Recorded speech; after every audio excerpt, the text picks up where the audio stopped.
Punjabi radio USA पेश करता है अज दा दिन सिख इतिहास विच।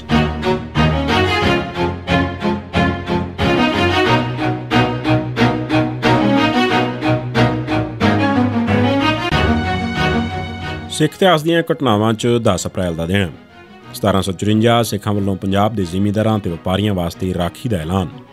4 नवंबर 1753 के दिन मीर मन्नू के मरण तो 5 महीने मगरों 10 अप्रैल 1754 के दिन कई साल मगरों पहली बार सिख अकाल तख्त साहिब ते इकट्ठे होए।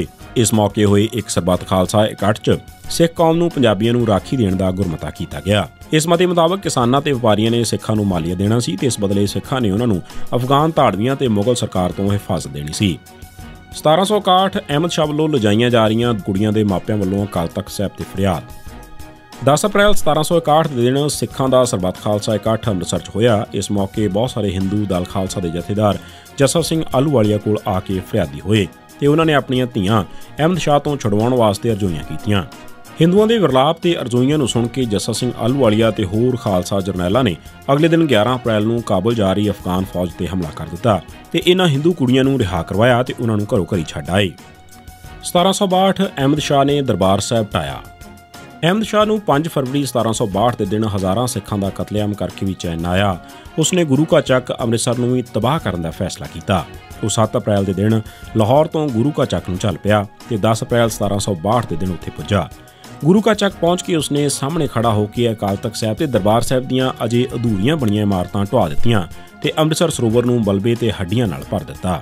ਇਹ ਵੀ ਕਿਹਾ ਜਾਂਦਾ ਹੈ ਕਿ ਅਕਾਲ ਤਖ਼ਤ ਸਾਹਿਬ ਨੂੰ ਬਾਰੂਦ ਨਾਲ ਉਡਾਇਆ ਗਿਆ, ਜਿਸ ਚੋਂ ਨਿਕਲ ਕੇ ਇੱਕ ਇੱਟ ਅਹਿਮਦ ਸ਼ਾਹ ਦੇ ਨੱਕ ਤੇ ਜਾ ਕੇ ਵੱਜੀ।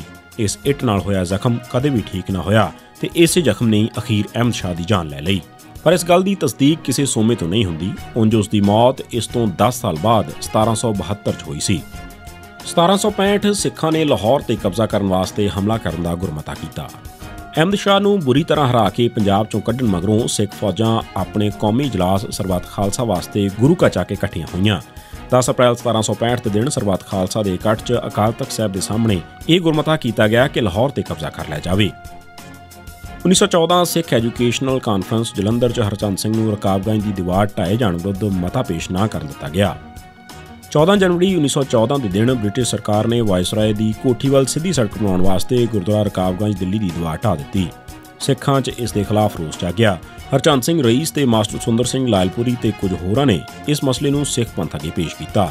10 ਤੋਂ 12 ਅਪ੍ਰੈਲ 1914 ਨੂੰ ਸਿੱਖ ਐਜੂਕੇਸ਼ਨਲ ਕਾਨਫਰੰਸ ਜਲੰਧਰ 'ਚ ਹੋਈ।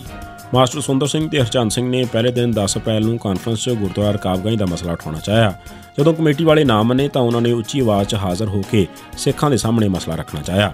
ਇਸ ਤੇ ਕਾਨਫਰੰਸ ਕਮੇਟੀ ਨੇ ਪੁਲਿਸ ਦੀ ਮਦਦ ਨਾਲ ਉਹਨਾਂ ਨੂੰ ਕਾਨਫਰੰਸ ਤੋਂ ਕੱਢ ਦਿੱਤਾ। ਇਸ ਮਗਰੋਂ ਇਹਨਾਂ ਨੇ ਜਲੰਧਰ ਸਟੇਸ਼ਨ ਤੇ ਆ ਕੇ ਇੱਕ ਜਲਸਾ ਕਰਕੇ ਲੋਕਾਂ ਨੂੰ ਹਾਲਾਤ ਦੱਸੇ ਤੇ ਗੁਰਦੁਆਰਾ ਰਕਾਬਗੰਜ ਦੀ ਕੰਧ ਮੁੜ ਉਸਾਰਨ ਦੀ ਮੰਗ ਕੀਤੀ। 10 ਅਪ੍ਰੈਲ ਨੂੰ ਰੋਬੈਰੋ ਨੇ ਇੱਕ ਬਿਆਨ ਦਿੱਤਾ ਤੇ ਐਲਾਨ ਕੀਤਾ ਕਿ ਮੈਂ ਖਾੜਕੂਆਂ ਨੂੰ ਗ੍ਰਿਫਤਾਰ ਨਹੀਂ ਕਰਾਂਗਾ, ਗੋਲੀ ਦਾ ਜਵਾਬ ਗੋਲੀ ਨਾਲ ਦਿਆਂਗਾ। 10 ਅਪ੍ਰੈਲ 1999 ਦੇ ਦਿਨ ਰਾਤ ਨੂੰ ਪੰਜਾਬ ਪੁਲਿਸ ਨੇ ਪਲਵਿੰਦਰ ਸਿੰਘ ਪੁੱਤਰ ਬਾਬਾ ਸਿੰਘ ਵਾਸੀ ਮਨਸੂਰਵਾਲ ਜ਼ਿਲ੍ਹਾ ਕਪੂਰਥਲਾ ਨੂੰ ਇੱਕ ਨਕਲੀ ਮੁਕਾਬਲੇ ਸ਼ਹੀਦ ਕੀਤਾ। ਇਸ ਦੇ ਨਾਲ ਹੀ ਪੁਲਿਸ ਨੇ ਉਸ ਦੇ ਸਾਥੀ ਪਲਵਿੰਦਰਪਾਲ ਸਿੰਘ ਬੂੜੇਵਾਲ ਨੂੰ ਭੱਜ ਗਿਆ ਕਰਾਰ ਦਿੱਤਾ, ਜਿਸ ਨੂੰ ਵੀ ਕੁਝ ਦਿਨ ਮਗਰੋਂ ਸ਼ਹੀਦ ਕਰ ਦਿੱਤਾ ਗਿਆ। ਇਹ ਸੀ ਸਿੱਖ ਇਤਿਹਾਸ ਦੀਆਂ ਘਟਨਾਵਾਂ 'ਚ 10 ਅਪ੍ਰੈਲ ਦਾ ਦਿਨ।